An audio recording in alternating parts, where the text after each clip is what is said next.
So I recently found a really good Cyberpunk Edgerunners review. It's quite deep, well-produced, thought-provoking content, and I really liked it. So if this sounds interesting to you, check out this video. And this time, it's even linked down in the description. And with that said, hello and welcome to another Overlord lore video, and today we discuss the best honorary Disney princess that the world has thus far seen. Princess, or should I say, Imp Renner. For she betrayed her family, her kingdom, and humanity itself in order to live happily ever after. You know, all of this sounds like one of my German bedtime stories. And it wouldn't even be the worst one. But anyway, before we are going to discuss Renner's happy ending, or her happy ending, I say thanks to all users of the YouTube thanks function for making one-time donations.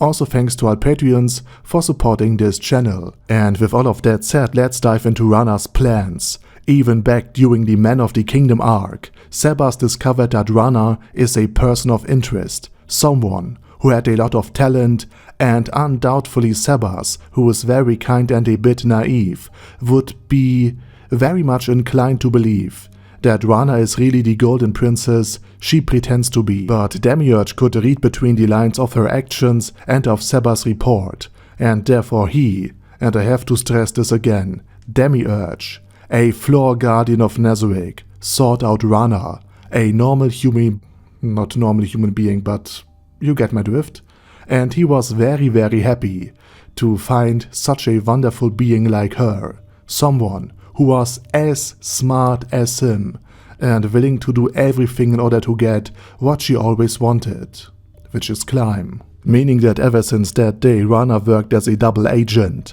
and once Philip did attack the grain transport, it was Renner who came up with the details of the invasion plan, meaning all of the destruction, all of the death, all of the plans to cut off the other nations, was all her idea. Now imagine how smart Renner must be if she is able to discuss matters with Demiurge, who is blessed with demonic knowledge and wisdom, on more or less equal terms. Especially when it comes to military matters, we have to keep in mind that Demiurge even outclasses Albedo. So Renner was really valuable to the Sorcerer King and Nazarick, and she had proven all of this when she received the seed from Albedo that would transform herself into a demon. Now, transformation items are linked to certain conditions that needed to be met in order for the change from humanoid to heteromorph to actually take place and to work as intended. So in truth, Renner built the orphanage in order for the kids to die. And in the light novels, Renner was the one who poisoned the children after she went out one last time to cook for them. And she also slew her own father, not because the Sorcerer King made her do it, but because it was likely another condition in order for her to transition into a new demonic form. And FYI, an imp is also basically the same base class that Albedo has. But of course no one could tell Climb, and therefore everyone acted out a little roleplay. Not the little roleplay that Climb will get in the future, but basically Ainz Ooal Gown agreed to act as an evil overlord, while acting as an evil overlord, in order to ensure that Climb thinks that Renner was really forced to kill her father, that she was forced to become an imp, and that nothing of this was her own idea. And while the fight will get its own video, in the end Climb died. Not because Ainz Ooal Gown insisted on killing him, but because Renner wanted to take care of a weak, recently revived Climb. It was one of her fantasies in regards to Climb. And thanks to Volume 12 and Volume 13, we know for a fact that the recovery process of a recently revived person could be accelerated. But Renner insisted that nothing of the sort would happen to the recently revived Climb. And for her service, Renner was rewarded, and from her very own perspective, this was the last, critical moment where everything could still fail, because Albedo was still a demon, and therefore Renner feared that she might kill her or do something in order to take away her prize, now that everything was done and Renner had basically no leverage. But this was not the case, quite the contrary. Renner received another race-changing item in order to transform Climb.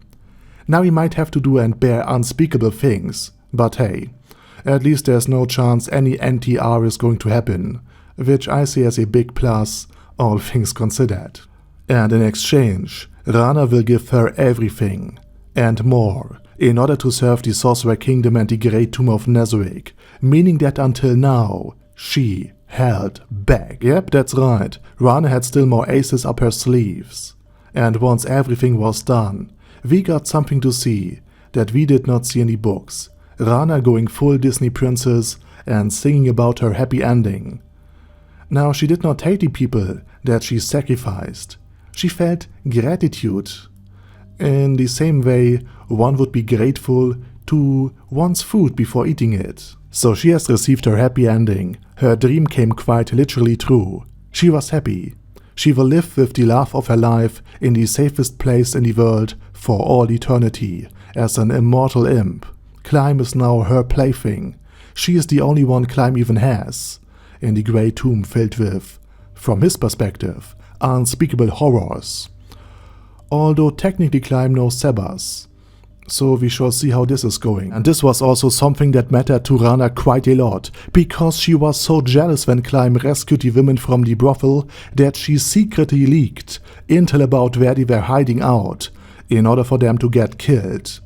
Rana is a true yandere princess. And in the end, both Rana and Ainz get what they desired. Climb's special sword. And with all of that said, I say thank you very much for watching, and special thanks to Arder Daddy Arder, Bad Guy Yee, Bad Burrito 316, Beezer, Benzi, Brandon D, Chrissy, Crowley 0221, Sia, Crystal Prime, Dead Slime, Death is Mercy, Deathless Dragonlord, Demon Xenomorph 1987, Devin Downen, Ding Dong, Duckwagon, Dystopia, Dystopia II, Enigmatic Unicorn, Thiralshivan, Guy with That Head, Hector Marino, Hoss, Huster, Jacob G, Jana B, Jason, J. Morris, Chromius, Kylar, Legendarius,